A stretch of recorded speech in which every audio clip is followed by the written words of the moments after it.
Hello everyone, welcome to our channel. ನಾವಿವತ್ತು BA first ಸೆಮಿಸ್ಟರ್ನ basic English ಗ್ರಾಮರ್ದಲ್ಲಿ antonyms ಅನ್ನುವಂತಹ ಒಂದು ಟಾಪಿಕ್ ಮೇಲೆ ಚರ್ಚೆಯನ್ನು ಮಾಡ್ತಾ ಇದ್ದೇವೆ. ಸೊ ಈ ಒಂದು ಪ್ರಶ್ನೆ ಬಂದ್ಬಿಟ್ಟು 5 ಅಂಕದ ಒಂದು ಪ್ರಶ್ನೆ ಅಂತ ಹೇಳ್ಬೋದು. 5 ಅಂಕದ ಒಂದು ಪ್ರಶ್ನೆ. ಸೊ ಇವತ್ತು ನಾವು give the antonyms of the following words ಅಂತ ಕೊಡಲಾಗಿದೆ. ಸೊ ಇದ್ರ ಬಗ್ಗೆ ಡಿಸ್ಕಸ್ ಮಾಡ್ತಾ ಹೋಗೋದಾದ್ರೆ ಒಂದು 5 ವರ್ಡ್ಸ್ಗಳನ್ನು ನಿಮ್ಗೆ ಕೊಟ್ಟಿರ್ತಾರೆ. ಸೊ ಈ 5 ವರ್ಡ್ಸ್ಗಳ ಒಂದು ಸೂಕ್ತವಾಗಿರತಕ್ಕಂತಹ ಆಂಟೋನಿಮ್ ಅನ್ನು ಹಚ್ಚಬೇಕು. ಸೊ ಹಚ್ಚಿ 5 ಅಂಕವನ್ನು ಯಾವ ರೀತಿಯಾಗಿ ನಾವು ಈಸಿಯಾಗಿ ತೆಗೆದುಕೊಳ್ಬೋದು ಅನ್ನೋದನ್ನು ನೋಡ್ತಾ ಹೋಗೋಣ. ಸೊ ನೋಡಿ, ಮೊದಲಿಗೆ ವೀಕ್ ಅಂತ ಕೊಡಲಾಗಿದೆ. ಸೊ ವೀಕ್ ಅನ್ನುವಂಥ ಪದಕ್ಕೆ ಆಂಟೋನಿಮ್ ಅನ್ನು ನಾವು ಹುಡುಕ್ಬೇಕಾದ್ರೆ ಇದರ ಕನ್ನಡ ಮೀನಿಂಗ್ ಅನ್ನು ನಾವು ತಿಳ್ಕೋಬೇಕು. ವೀಕ್ ಅನ್ನುವಂತಹ ಒಂದು ಪದದ ಕನ್ನಡ ಮೀನಿಂಗ್ ಬಂದು ದುರ್ಬಲ ಅಂತ ಆಗುತ್ತೆ. ದುರ್ಬಲ ಅಂತ ಹೇಳಿ ದುರ್ಬಲ ಅಂತ ಆಗುತ್ತೆ. ಸೊ ಈ ಒಂದು ಪದಕ್ಕೆ ವಿರುದ್ಧವಾಗಿರ್ತಕ್ಕಂತಹ ಪದ, ಈ ಒಂದು ಪದಕ್ಕೆ ವಿರುದ್ಧವಾಗಿರ್ತಕ್ಕಂತಹ ಪದ ಅಂದ್ರೆ ಸ್ಟ್ರಾಂಗ್. ಇಂಗ್ಲಿಷ್ನಲ್ಲಿ ಸ್ಟ್ರಾಂಗ್ ಅಂತ ಆಗುತ್ತೆ. ಸ್ಟ್ರಾಂಗ್. ಈ ಸ್ಟ್ರಾಂಗ್ನ ಕನ್ನಡ ಮೀನಿಂಗ್ ನಾವು ನೋಡೋದಾದ್ರೆ ಬಲಿಷ್ಠ ಅಂತ ಹೇಳಿ ಹೇಳ್ತೀವಿ. ಬಲಿಷ್ಠ. ಬಲಿಷ್ಠ. ಇನ್ನೊಂದು ಅರ್ಥದಲ್ಲಿ ಸದೃಢ ಅಂತಾನು ಹೇಳ್ತೀವಿ. ಸದೃಢ. ಸದೃಢ ಅಂತ ಕರಿತೀವಿ. ಸೊ ನೋಡಿ, ಈ ವೀಕ್ನ ಒಂದು ಈ ಪದ ಶಕ್ತಿಯ ಕೊರತೆಯನ್ನು ಸೂಚಿಸುತ್ತೆ, ಅಥವಾ ಸುಲಭವಾಗಿ ಮುರಿಯುವ ಅಥವಾ ಶಕ್ತಿಹೀನವಾಗಿರುವ ಒಂದು ಸ್ಥಿತಿಯನ್ನ ಸೂಚಿಸುತ್ತೆ. ಹೀಗಾಗಿ ಇದು ವೀಕ್ ಅನ್ನುವಂಥದ್ದು ದುರ್ಬಲ ಅಂತ ಹೇಳಿ. ಸೊ ಅದೇ ಈ ಒಂದು ಸ್ಟ್ರಾಂಗ್ ಅನ್ನುವಂಥ ಏನು ವರ್ಡ್ ಇದೆಯಲ್ಲ, ಸೊ ಇದು ಅದಕ್ಕೆ ಸಂಪೂರ್ಣವಾಗಿ ವಿರುದ್ಧವಾಗಿರ್ತಕ್ಕಂಥ ಒಂದು ಅರ್ಥವನ್ನು ನೀಡುತ್ತದೆ.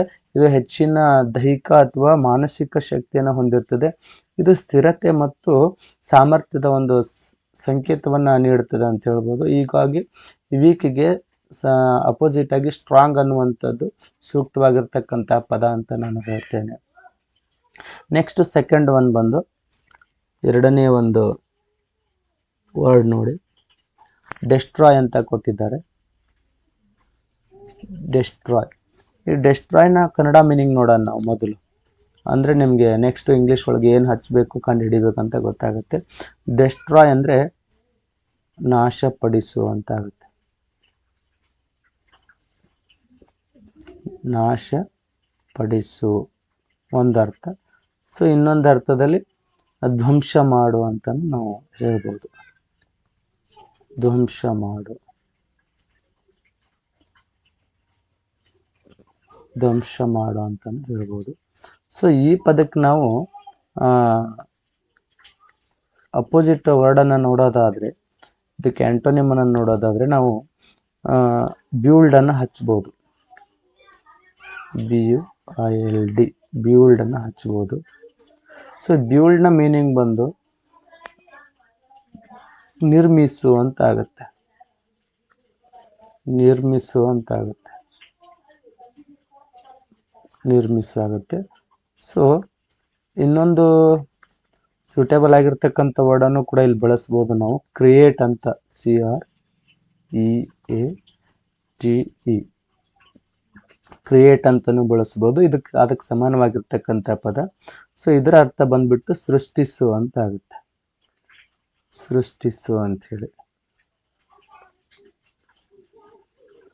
ಸೃಷ್ಟಿಸು ಅಂತ ಆಗುತ್ತೆ. ನೋಡಿ, ಇಲ್ಲಿ ಡೆಸ್ಟ್ರಾಯ್ ಇರುವಂಥದ್ದು ಇದು ಇಲ್ಲದಂತೆ ಮಾಡೋದು ಅಥವಾ ಹಾಳುಗೆಡುವುದು ಅಥವಾ ಸಂಪೂರ್ಣವಾಗಿ ಹಾನಿ ಮಾಡೋದು ಅನ್ನುವಂಥ ಒಂದು ಅರ್ಥವನ್ನ ಸೊ ಇದು ನೀಡುತ್ತೆ.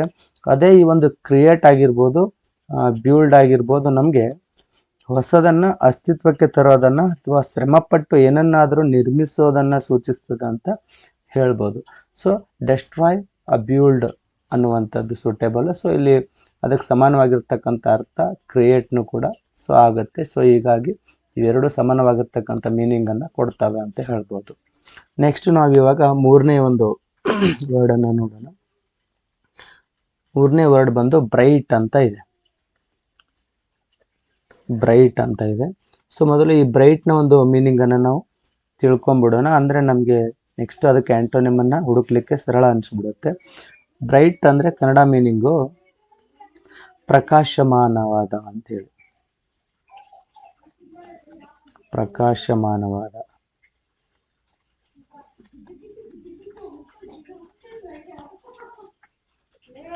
ಪ್ರಕಾಶಮಾನವಾದ. ಇನ್ನೊಂದು ಅರ್ಥನೂ ಇದೆ, ಈ ಬೆಳಗುವ ಅಂತ ಏನ್ ಕರಿತೀವಲ್ಲ, ಬೆಳಗುವ. ಸೊ ಆ ರೀತಿನೂ ಹೇಳ್ತೀವಿ, ಬೆಳಗುವ ಅಂತೇಳಿ. ಸೊ ಇದಕ್ಕೆ ನಾವು ಅಪೋಸಿಟ್ ಆಗಿರ್ತಕ್ಕಂತಹ ವರ್ಡ್ ಅನ್ನ ನೋಡೋದಾದ್ರೆ ನಾವು ಡಲ್ ಅಥವಾ ಡಾರ್ಕ್ ಅನ್ನ ಬಳಸಬಹುದು. ಡಲ್ ಅಥವಾ ಡಾರ್ಕ್. ನೋಡಿ, ಫಸ್ಟ್ ಡಾರ್ಕ್ ಹಚ್ತೀನಿ. ಡಾರ್ಕ್ ನ ಮೀನಿಂಗ್ ಬಂದು ಕತ್ತಲಾದ ಅಂತ ಆಗುತ್ತೆ ನಿಮ್ ಕನ್ನಡದಲ್ಲಿ. ಕತ್ತಲಾದ. ಸೊ ಅದೇ ನಾವು ಡಲ್ ನ ಮೀನಿಂಗ್ ನೋಡೋದಾದ್ರೆ DULL ಡಲ್. ಇದ್ರ ಮೀನಿಂಗ್ ನೋಡೋದಾದ್ರೆ ಮಂದವಾದ ಅಂತ ಆಗುತ್ತೆ. ಮಂದವಾದ. ಸೊ ನೋಡಿ, ಇದಕ್ಕೆ ಬ್ರೈಟ್ ಮತ್ತು ಡಾರ್ಕ್. ನಾನು ಡಾರ್ಕ್ ಅನ್ನ ಇದಕ್ಕೆ ಆಂಟೋನಿಮ್ ಆಗಿ ಬಳಸ್ರಿ ಅಂತ ಹೇಳ್ತೀನಿ. ಸೊ ನೋಡಿ, ಬ್ರೈಟ್ ಇದು ಹೆಚ್ಚಿನ ಬೆಳಕು ಅಥವಾ ಹೆಚ್ಚು ಹೊಳೆಯುವ ಸ್ಥಿತಿಯನ್ನ ಸೂಚಿಸ್ತದೆ ಅಂತ ಹೇಳ್ಬೋದು. ಅದೇ ಒಂದು ಡಾರ್ಕ್ ಆಗಿರ್ಬೋದು ಅಥವಾ ಡಲ್ ಆಗಿರ್ಬೋದು, ಇದು ಬೆಳಕಿನ ಕೊರತೆ ಅಥವಾ ಹೊಳಪಿಲ್ಲದಂತ ಒಂದು ಸ್ಥಿತಿಯನ್ನ ಸೂಚಿಸ್ತದೆ ಅಂತ ಹೇಳ್ಬೋದು. ಈ ಬೆಳಕಿನ ವಿಷಯದಲ್ಲಿ ಬಂದ್ರೆ ಡಾರ್ಕ್ ಅನ್ನ ಬಳಸಬೇಕು. ಅದೇ ಒಂದು ಬಣ್ಣ ಅಥವಾ ಹೊಳಪಿನ ವಿಷಯದಲ್ಲಿ ಬಂದ್ರೆ ಈ ಡಲ್ ಅನ್ನುವಂಥದ್ದು ಸೂಕ್ತ ಆಗುತ್ತಂತ ನಿಮ್ಗೆ ನಾನು ಹೇಳ್ತೀನಿ. ಸೊ ಇಲ್ಲಿ ನಾನು ಬ್ರೈಟ್ ಮತ್ತು ಡಾರ್ಕ್ ಅನ್ನುವಂಥದ್ದನ್ನು ಆಂಟೋನಿಮ್ ಆಗಿ ಬಳಸಲಿಕ್ಕೆ ಹೇಳ್ತೀನಿ. ನೆಕ್ಸ್ಟ್ ವರ್ಡ್ ಬಂದು ಮ್ಯಾಕ್ಸಿಮ್. ನಾಲ್ಕನೇದು ಮ್ಯಾಕ್ಸಿಮಮ್ ಅಂತ ಇದೆ. ನಾಲ್ಕನೇ ಒಂದು ವರ್ಡು ಮ್ಯಾಕ್ಸಿಮಮ್ ಅಂತ ಇದೆ.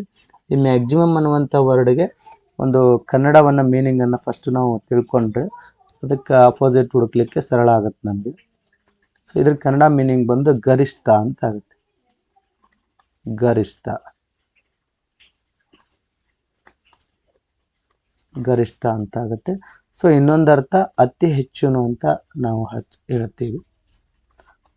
ಅತಿ ಹೆಚ್ಚು. ಅತಿ ಹೆಚ್ಚು ಅಂತ ಹೇಳ್ತೀವಿ. ಸೊ ಇದಕ್ಕೆ ನಾವು ಅಪೋಸಿಟ್ ಅನ್ನ ನೋಡೋದಾದ್ರೆ ಇಂಗ್ಲಿಷ್ನಲ್ಲಿ ಮಿನಿಮಮ್ ಅಂತ ಬಳಸ್ಬೋದು. ನಾವು ಆಂಟೋನಿಮ್ ಅನ್ನ ಮಿನಿಮಮ್ ಅಂತ ಬಳಸ್ಬೋದು. ಮಿನಿಮಮ್. ಮಿನಿಮಮ್ ಅಂತ ಹೇಳಿ ಬಳಸ್ಬೋದು. ಸೊ ಇದರ ಅರ್ಥನು ಕನ್ನಡದಲ್ಲಿ ಯಾವ ರೀತಿ ಆಗಿರುತ್ತೆ ಅಂತಂದ್ರೆ ಕನಿಷ್ಠ ಅಂತ ಬರ್ತದೆ. ಇದರ ಅರ್ಥ ಕನಿಷ್ಠ ಅಂತ ಹೇಳ್ಬೋದು. ಆಮೇಲೆ ಅತಿ ಕಡಿಮೆ ಅಂತಾನು ಕೂಡ ನಾವು ಹೇಳ್ಬೋದು.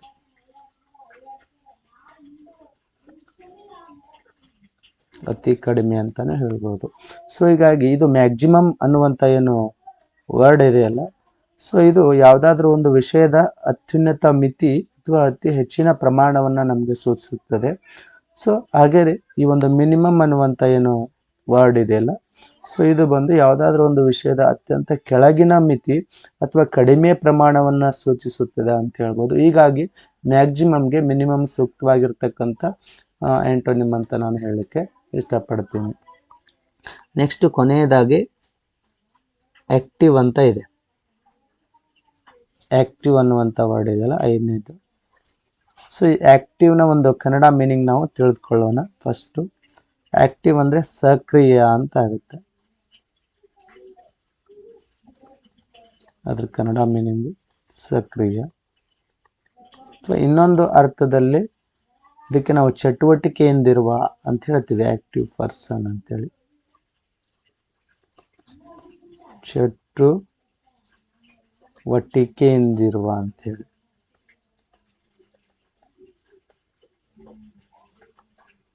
ಚಟುವಟಿಕೆಯಿಂದಿರುವ ಅಂತ ಹೇಳ್ತೀವಿ. ಸೊ ಇದಕ್ಕೆ ನಾವು ಒಂದು ಅಪೋಸಿಟ್ ಅನ್ನ ವರ್ಡ್ ಅನ್ನ ನೋಡೋದಾದ್ರೆ ಫ್ಯಾಶಿವ್ ಅಂತ ಹೇಳಿ ಆಗುತ್ತೆ. ಆಕ್ಟಿವ್ ಪ್ಯಾಶಿವ್. PASSIVE. ಸೊ ಫ್ಯಾಶಿವ್. ಈ ಫ್ಯಾಸಿವ್ನ ಮೀನಿಂಗ್ ಅಂದ್ರೆ ನಿಷ್ಕ್ರಿಯ ಅಂತ ಆಗ್ತದೆ. ಇದ್ರ ಮೀನಿಂಗು ನಿಷ್ಕ್ರಿಯ.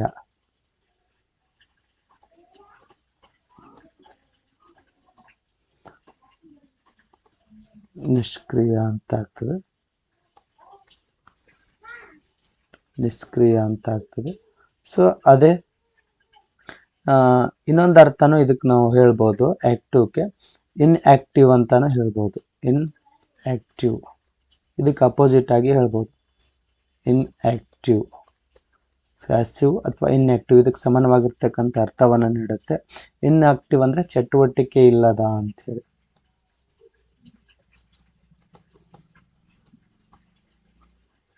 ಚಟುವಟಿಕೆ ಇಲ್ಲದ.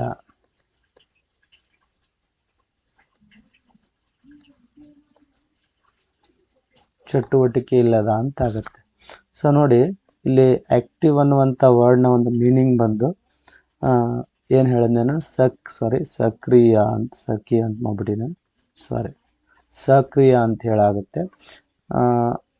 ಸೊ ಇದು ಚಟುವಟಿಕೆಯಲ್ಲಿ ತೊಡಗಿರುವಂತಹ ಶಕ್ತಿಯುತವಾದ ಅಥವಾ ಕಾರ್ಯಪ್ರವೃತ್ತವಾಗಿರುವಂತಹ ಸ್ಥಿತಿಯನ್ನು ಸೂಚಿಸುತ್ತೆ ಆಕ್ಟಿವ್ ಅನ್ನುವಂಥ ವರ್ಡ್ ಅಂತ ಹೇಳ್ಬೋದು. ಸೊ ಯಾವಾಗಲೂ ಆಕ್ಟಿವ್ ಆಗಿರಬೇಕು ಅಂತೀವಲ್ಲ ಆ ರೀತಿಯಾಗಿ. ಸೊ ಅದೇ ಈ ಪ್ಯಾಸಿವ್, ಇದು ನಿಷ್ಕ್ರಿಯ ಅಂಥೇಳಿ ಮೀನಿಂಗನ್ನು ಕೊಡ್ತದಲ್ಲ. ಸೊ ಇದು ನಿಷ್ಕ್ರಿಯ ಅಂತ ಅನ್ನುವಂಥದ್ದು. ಇದು ನಿಷ್ಕ್ರಿಯ ಆಗಿರ್ಬೋದು ಅಥವಾ ಈ ಚಟುವಟಿಕೆ ಇಲ್ಲದಂತರ ಆಗಿರ್ಬೋದು. ಈ ಪ್ಯಾಸಿವ್ ಮತ್ತು ಇನ್ಆಕ್ಟಿವ್ ಇವೆರಡೂ ಕೂಡ ಯಾವುದೇ ಚಟುವಟಿಕೆ ಇಲ್ಲದಿರುವ ಅಥವಾ ಸುಮ್ಮನೆ ಕುಳಿತಿರುವಂಥದ್ದನ್ನು ಅಥವಾ ಪ್ರತಿಕ್ರಿಯಿಸದ ಸ್ಥಿತಿಯನ್ನು ಸೂಚಿಸುತ್ತದೆ ಅಂತ ಹೇಳ್ಬೋದು. ಸೊ ನಿಷ್ಕ್ರಿಯವನ್ನು ನಿಮಗೆ ಇನ್ನೊಂದ್ಸಲಿ ಅರ್ಥ ಆಗೋ ಥರ ಬರಿತೀನಿ,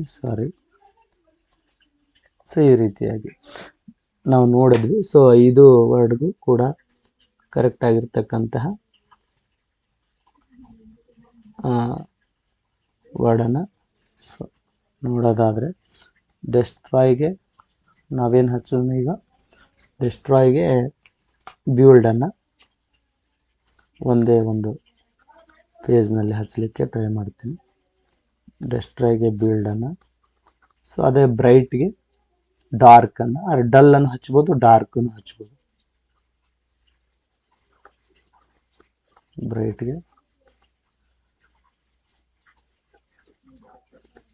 ಡಾರ್ಕನ್ನು. ಸೊ ಅದೇ ಮ್ಯಾಕ್ಸಿಮಮ್ಗೆ ಮಿನಿಮಮನ್ನು.